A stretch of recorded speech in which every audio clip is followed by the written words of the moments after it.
안녕하세요. 회계를 배우려면 회계의 개념부터 먼저 알아야겠죠? 회계가 왜 필요한지, 경제활동 과정에서 어떻게 사용되는지, 또 어떤 근거로 작성되는지 이런 부분들을 이번 영상에서 설명하도록 하겠습니다. 먼저 회계는 회계정보 이용자가 합리적인 판단, 의사결정을 할 수 있도록 특정 기업에 대한 경제적 정보를 식별하고 측정해서 전달하는 과정이래요.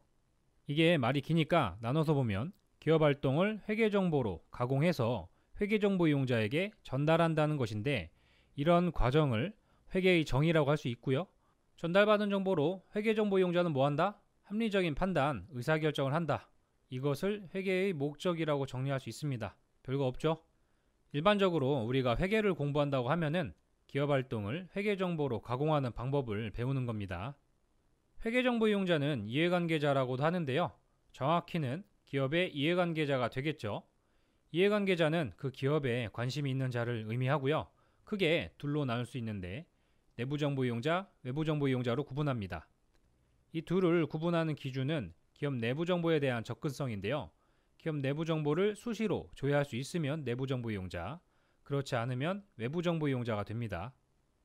사실상 기업 내부 정보에 접근이 용이한 집단은 경영진밖에 없고요. 그 외에는 전부 외부정보 이용자로 분류합니다. 이때 종업원도 외부정보 이용자라는 점에 유의하시고요. 이게 왜 그러냐면 종업원이라고 해서 기업 내부 정보에 쉽게 접근할 수 있느냐? 그렇지 않기 때문입니다. 된다고 하더라도 정말 자기 부서에서 자기가 직접 담당하는 정보만 가지고 있지, 이게 정상적인 기업이라면 다른 부서의 정보를 권한 없이 함부로 조회할 수는 없겠죠. 그래서 종업원도 외부정보 이용자로 분류합니다. 이러한 각 이해관계자들은 각자 관심사가 다른데요. 회계 정보를 이용하는 목적이 경영진 같은 경우에는 매출이 얼마나 증가했는지, 이익은 얼마나 났는지 등의 경영성과가 궁금할 거고요. 주주는 어떨까요? 주가가 오를 것인지, 떨어질 것인지, 배당금은 얼마나 나올 것인지 이런 것들이 관심사일 거예요. 그리고 채권자는 기업에 돈을 빌려주는 경제 주체인데 돈을 빌려줘도 되는지, 이자는 얼마나 받아야 될지 이런 것들을 중요하게 생각할 것 같고, 거래처는 물건을 팔았을 때 과연 문제없이 대금을 회수할 수 있는지 이러한 것들을 확인하려면 당연히 회계 정보를 이용해야 되겠죠. 종업원은 성과급이나 임금 협상을 위해서 회사가 이만큼 벌었으니까 급여 좀 넉넉하게 주세요 라고 근거 자료로 회계 정보를 이용할 수 있고요. 기업의 감독 당국은 여러 가지가 있는데, 예를 들면 금융감독원이나 공정거래위원회, 관할세무서 등에서 기업의 회계 자료를 바탕으로 적정하게 기업 활동을 하고 있는지 검토할 수 있겠죠. 마지막으로 일반 대중도 주식을 투자할지 말지, 그 회사에 취직할지 말지를 결정할 때 회계 정보를 참고할 수 있겠죠. 기업 활동을 어떤 나름의 방법으로 가공해서 회계 정보를 만들어내는데, 이때 내부 정보 이용자는 자기네들이 직접 언제든지 자료를 조회해 볼 수 있기 때문에 특정한 양식으로 전달할 필요는 없고요. 외부 정보 이용자 같은 경우는 기업의 내부 자료를 아무 때나 볼 수가 없고, 기업이 작성된 회계 정보를 보여줄 때만 확인이 가능합니다. 일반적인 회사는 1년에 한 번, 규모가 큰 회사는 분기마다 한 번씩 이러한 회계 정보를 공시하게 되어 있는데요. 외부 정보 이용자에게 전달되는 회계 정보를 회사 맘대로 작성하면 문제가 생길 수 있겠죠. 회사마다 다 달라. 그러면 정보 이용자들은 정보를 보고 각각의 회사를 이해하는데 시간이나 비용이 많이 들 거예요.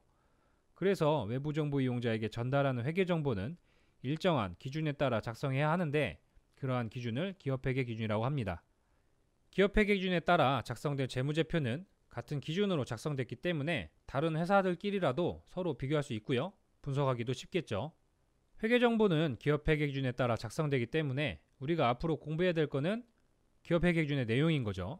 그러면 기업회계 기준이 뭐냐? 일반적으로 인정된 회계 원칙인데, 이러한 회계 원칙은 금융위원회가 재정 권한을 한국회계기준원이라는 곳에 위임을 한 상태고요. 회계기준원에는 실무자들이랑 교수님들이 계시고 이쪽에서 연구를 해서 회계기준을 만든다고 보면 되는 거죠. 우리나라에는 세 가지 회계기준이 있는데, 먼저 일반기업 회계기준은 말 그대로 일반 기업이 적용하는 거고요. 중소기업 회계기준은 뭐겠어? 중소기업이 적용하는 거겠죠. 한국채택 국제회계기준이라는 거는 조금 생소하죠. 코리안 인터내셔널 파이낸셜 리포팅 스탠다드라고 하는데 줄여서 KIFRS라고 많이 합니다. 국제회계 기준이 필요해진 이유가 2차 산업혁명 이후로 운송이나 인터넷 등이 발달하면서 다국적 기업들이 등장하게 됐고요. 다국적 기업이라고 하면은 애플이나 소니, 코카콜라, 나이키, 삼성 뭐 이런 회사들이죠. 전 세계 어디에나 있는 기업들입니다. 이러한 기업들이 전 세계에 포진해 있다 보니까 국가 간의 회계 정보를 비교할 때에도 뭔가 통일된 기준이 있어야 될 필요성이 생기게 된 거죠. 이러한 국제 회계 기준에서 우리나라의 상황에 맞게 적용한 것을 한국채택 국제회계기준이라고 합니다. 이러한 한국채택 국제회계기준은 2011년부터 상장기업, 금융기관은 의무적으로 적용해오고 있고요. 상장기업이 뭐냐면 주식시장에서 주식 거래한다고 하죠. 주식시장에서 거래할 수 있도록 한국거래소에 주식을 등록한 기업을 말하는데 아무 회사나 받아주는 건 아니고 상장을 하기 위해서는 일정한 조건을 충족시켜야 하고요. 심사도 받아야 돼요. 우리나라 주식시장은 유가증권시장, 코스닥시장, 코넥스시장 이렇게 3개가 있습니다. 모두 한국거래소에서 관리하고 있어요.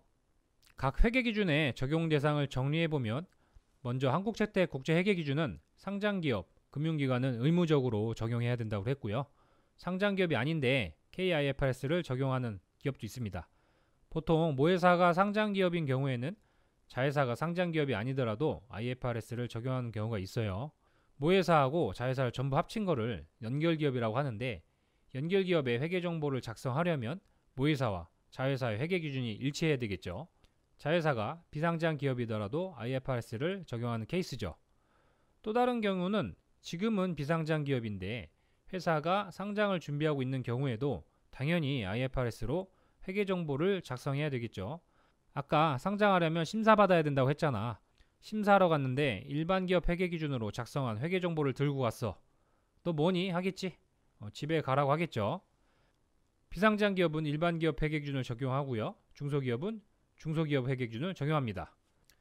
각각의 회계 기준은 서로 완전히 다른 건 아니고요. 회계 정보 작성에 있어서 KIFRS가 가장 엄격하고 세부 규정들이 많이 있다면 일반 기업 회계 기준은 IFRS보다 조금 느슨하다고 보면 되고 중소기업 회계 기준은 그거보다 더 기업의 자율성을 인정해주는 회계 기준이라고 보면 됩니다. 좀 더 디테일하게 들어가면 KIFRS나 일반 기업 회계 기준을 적용하는 기업은 공인회계사에게 외부 감사를 받아야 하고요. 외부 감사를 받기 때문에 외관법을 적용받고 중소기업은 외부 감사를 받을 필요가 없기 때문에 외관법이 아니라 상법을 적용한다. 이렇게 이해하면 될 것 같습니다.